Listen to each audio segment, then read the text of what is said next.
So, what do British people think about Swiss people, and what do we think about Switzerland?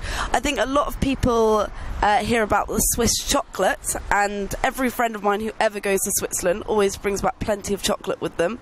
It's also famous for being quite a wealthy country, having lots of banks. I think some English people assume that everyone's rolling around in money in Switzerland.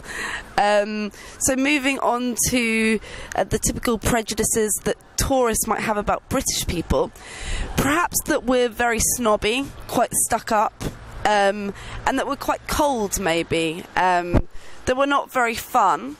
But I think there's a new generation now of young British people who are a lot more vibrant, a lot more open to other people, and I don't think it's quite the same anymore. How would I define British politeness and courtesy? I think sometimes British people take it too far.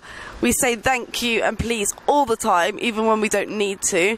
Everyone's always apologising to each other, constantly, even though they don't need to apologise. And it gets a bit ridiculous. A lot of my friends from other countries think it's very, very strange how we behave. But it's drilled into us from when we're very, very young. At school, we're taught that it's the most important thing. And is there a decline in British manners? I think there is, from the original idea of, you know, you have to keep everything to yourself, you're not allowed to show your feelings in front of each other.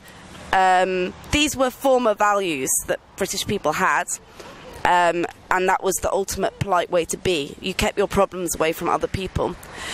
So now it's not so much like that, and a lot of very posh people would argue that the country's going downhill and there's no manners anymore. But I would say that we're still, you know, people are still very courteous towards each other, and that it's a very pleasant country to be in, and there's lots of different nationalities that all get on brilliantly, and that we're generally a polite nation. Thanks.